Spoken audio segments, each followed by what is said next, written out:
Hey guys, so now that we're finished Mega Man 3, there was one more thing I wanted to do before, we move on to Mega Man World 2, which is the next game. I decided to make a whole video, covering Proto Man, since, I love to share the lore and story to the Mega Man characters. I've already done a whole video on Mega Man and his origins. I wanted to talk about Proto Man in this game and keep him a mystery for Mega Man 3, but I didn't have enough time, or I didn't know where I was going to share Proto Man's information, so I wanted to do this in a whole separate video. So this whole video will be covering Proto Man's origins and everything that you need to know about the character for the rest of the series onwards. So let's go ahead and begin, shall we? Proto Man, also known as Blues in Japan, was the very first robot master that Dr. Light has created. Yep, before any of the other industrial robot masters, before rock and roll, Proto Man was the very first robot that he created. So, Proto Man was like a son to Dr. Light. Like, he was unlike any robot he's ever seen, or anyone has ever seen. So, basically, unlike Mega Man and Roll, who are like self-aware, thinking robots that have some sort of free will or can think on their own and make their own decisions, well, Proto Man was the first to do this, but his way of thinking and his way of making decisions was all completely independent and very unique. It was almost like Proto Man was completely human. And it really warmed Dr. Light's heart. Like, the bond that Proto Man and Dr. Light shared with each other was very wholesome. He even showed him some music, which developed his iconic love for music, especially Proto Man's iconic whistle theme. Which explains why he's kind of named Blues in Japan, or when he's not in his Proto Man persona in some sorts. But, yeah. So, anyways, things were pretty smooth with Proto Man and Dr. Light's life. Well, that is until one day Dr. Light discovered that Proto Man's energy core, his solar energy core, his battery is completely faulty. And because of Proto Man's programming pushing so much output into his systems, it's very lethal and it could cause Proto Man's death. So Dr. Light hopes to fix it, but there is a little risk that if he's not careful, Proto Man would end up becoming a blank state and his free will, his self-thinking would be completely removed from his programming. And Proto Man did not want this, so he decided to run away out of fear because he didn't want to lose his freedom. Unfortunately, Proto Man doesn't last long because after running away from Dr. Light, his battery core ended up giving up and he kinda died. Well, that is until Dr. Wily discovered him and took him back to his laboratory.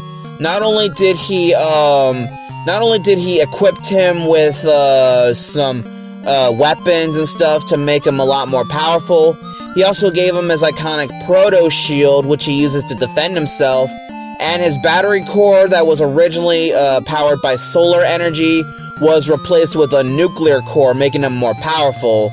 But even so, the nuclear core is still as ineffective as the solar battery. So Proto Man kind of needs to be careful, especially when battling characters like Mega Man, because if he pushes his core too much or if it's badly damaged, it could cause him a second death. Oh, by the way, I forgot to mention that the reason why Proto Man was called Breakman in Mega Man 3, he was using that as a nickname or as an alter ego to hide his identity from Dr. Light. Just thought I needed to point that out because I forgot to record this part in the video. Honestly, I think Proto Man is rather one of the most tragic characters throughout the entire series. Like, I mean, I can understand why Proto Man didn't want to lose his free will, because his freedom kind of makes him, well, him.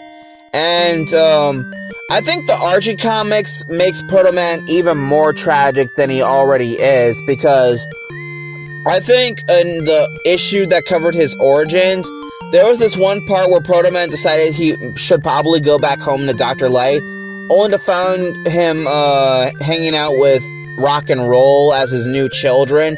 Proto Man gets this feeling that he's just been replaced, like he was thrown out, like he means nothing, like his own father abandoned him, which was far from the truth, and it really creates a huge dynamic and conflict between Proto Man and Mega Man. And now here's Mega Man, like, being Dr. Light's own son and his weapon and his lab assistant, stuff that Proto Man was initially, but now Mega Man has taken the role of that, and it also really helps this, like, the Archie comics, like, it really even shows how Proto Man has conflicting feelings towards his creator for just replacing him, or at least he thinks he's been replaced. This even also, I even like how he's even confronting this one character called, Quake Woman, or Tempo, who was also a free-thinking, independent robot, just like Proto Man, but her creator, Dr. Lilinde, just stripped her from her personality and her free will out of fear because of a tragic accident. But after another seemingly tragic accident, she decided to give her back her free programming. But Proto Man did not like how things went out with her, and is just wondering, why is she staying with Dr. Lilinde, even though Tempo just... she was like her own robot, and like she took away the one thing that made her special. Something that Proto Man felt out of fear because Dr. Light was going to take away something that made him special. So it really conflicts with Proto Man's character growth.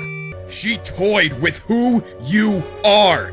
You can't just forgive someone for that. I can, and I have, because I want to move forward. I can't change what has happened.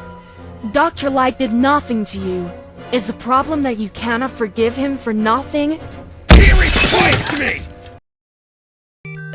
Another thing to note about Proto Man is that he spends so much time alone in the world, because, like, he kind of feels out of place. Like, a lot of the robots don't have as much interactions with him, and he doesn't really, interact well with the humans, but he does help out humans whenever they're in time of need, because, well, that's just the thing that he feels is the right thing to do. Though he does have second thoughts on working for Dr. Wily because of the crazy choice decisions that he's been making, and it really just shows to Proto Man, like, maybe there is hope. Maybe Dr. Light could forgive him, or maybe he could, like, fix things up with Mega Man. Like, it just shows that there's more to Proto Man than meets the eye. I mean, despite all this, he still prefers to work alone and be lonely because it's just kind of his thing. It's also stated in the field guide that he doesn't like interviews, so whenever anybody, like, goes up to Proto Man asking him questions, he just walks away or just disappears because he tends not to, like, need that much attention. But it really just shows that Proto Man is just a well-developed character is what I meant to say. Unless you're the Ruby Spears Proto Man who is so obsessed with fighting Mega Man and so obsessed with destroying him, you're willing to shoot a president to do so. Oh no! He's gonna blast President Lincoln!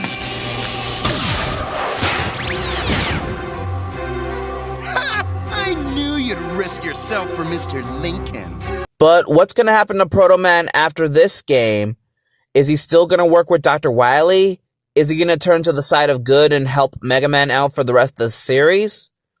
Well, if you want more answers on that, you're just gonna have to wait for the rest of the Let's Plays when they come out. I thought I was Blues. Blues was a son. He had a father, but no purpose. Then I thought I was Breakman. He had a purpose. Revenge.